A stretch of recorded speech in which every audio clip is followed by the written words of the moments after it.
Oi, pessoal. Estou aqui para falar sobre o tentativa de feminicídio que o animal tentou fazer com a moça dentro do elevador. 60 socos em 35 segundos, uma tentativa de feminicídio sem nenhuma questão de dúvida. O caso me lembrou o tempo em que eu trabalhei na cidade do interior, no CREAS, e que eu vi isso acontecer quase que mensalmente. E nunca foi relatado. Fui me perguntei por que essa coisa da violência contra a mulher, ou contra idoso, ou contra a criança, não era relatado à sociedade. Hoje eu percebo que se fosse relatado à sociedade, a maioria das pessoas não sairiam de casa de tanto medo em relação a essas agressões. Mas voltando à história, eu percebi que eu passei 8 anos trabalhando com isso, e eu percebi que a maioria dos sujeitos que batiam nas mulheres, espancavam as crianças e os idosos, eles na hora de ser presos ou conduzidos à delegacia, eles eram extremamente covardes, ou seja, é, não tinha resistência. Eu achava muito estranho, porque se os caras batiam e se vangloriavam de bater, por que não enfrentar a polícia, enfrentar o cidadão ou alguém que seja mais ou menos do tamanho dele? Simples.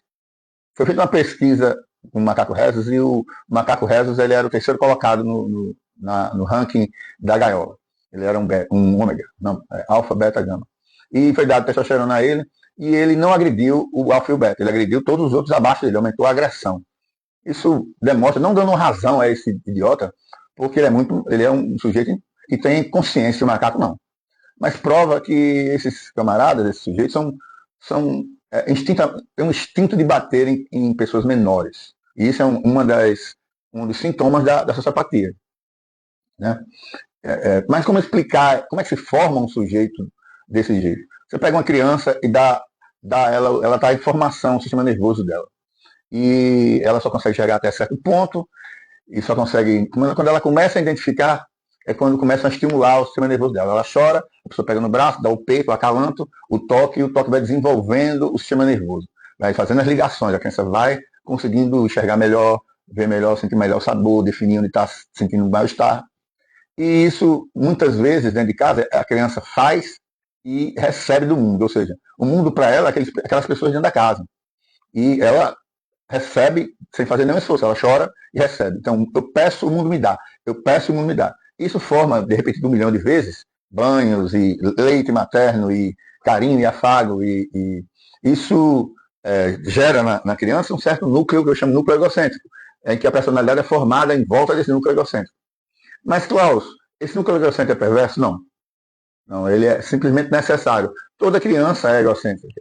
Você pega uma criança e dá 10 semanas, 10 semanas não, 10 dias de um pirulito a ela. Depois do 10º dia você nega a ela, para ver como ela vai ficar gritando, cadê meu pirulito? Como se fosse uma obrigação sua. Isso é uma prova, não que a criança tem maldade, ou que, etc. Não, mas que o sistema nervoso, a interpretação que ela faz do mundo é que o mundo deve dar a ela tudo que ela tem. Então, frustrar a criança, quando ela vai à escola e divide a atenção com 20 colegas, não pode brincar com um brinquedo, porque tem que esperar que o outro brinque com também. Cria-se, limita-se, frustra-se esse núcleo egocêntrico, e isso vai tornando-se menos forte, menos potente em relação à vida, à formação da personalidade. Mas como é que eu faço? Como é que eu faço para criar um sujeito igual a esse, que bateu desse jeito? Ele é um narcisista, sociopata, que nunca foi negado nada a ele. Sempre foi dito a ele, você é maravilhoso, você é muito bom. Eu imagino, eu não tenho informações suficientes. Eu estou aqui especulando. Que ele deve receber as coisas muito fáceis, todo mundo diz que ele é muito lindo, que todo mundo diz que ele é muito forte, todo mundo diz que ele com certeza vai dar certo, e etc. Sem ele conseguir provar esse tipo de coisa. Então, ele cresce com a ideia de que eu preciso que o mundo reconheça a minha beleza, a minha força, a minha capacidade. Agora vem um problema. O mundo não é fácil. E ninguém vai dar isso de graça. Então ele se irrita, bate, agride, quebra, destrói patrimônio, faz tudo possível se não receber os aplausos que ele acha que merece. Mas por que uma pessoa vai agredir uma mulher que não sei o que ela falou, não dá para escutar, mas o que é que faz disparar esse gatilho? O que faz disparar esse gatilho é que ela pode ter feito um questionamento, qualquer coisa, uma pergunta, e ele não viu que não era incapaz. Lá dentro dele, existe uma sensação de que ele é uma farsa. Ele tem o que a gente chama de síndrome do impostor. Todo mundo diz que ele é capaz, mas ele viu na prática, no mundo, que não é capaz. Então, quando se nega isso a ele, há uma crise, um rompimento, um choque entre aquilo que os outros dizem, o pai, a mãe, a família, as pessoas, e o mundo. está dizendo, você não é capaz. Quando há esse choque, há uma ruptura e o sujeito se desequilibra e entra com toda a violência possível para provar que se não sai por bem, o aplauso sai por mal. Agride, quebra e destrói. Antes de mais nada, eu não posso chegar a um diagnóstico para esse rapaz com as informações que eu tenho. É muito pouca informação. Eu vi 2, 3 brigas dele e esse espancamento da mulher. Em todos os casos, ele estava batendo uma pessoa, tentando brigar com uma pessoa menor que ele, menor, mais fraca, e etc. Então, eu não posso realmente chegar a um diagnóstico, falta muita informação. Eu estou usando a minha experiência de trabalho para tentar chegar a alguma coisa, esclarecer alguma coisa para vocês. Esse narcisismo, esse sintoma, é um sintoma, pode ser simplesmente uma personalidade narcisista, ou seria o centro do problema, ou uma sociopatia, que narcisismo seria só um dos sintomas.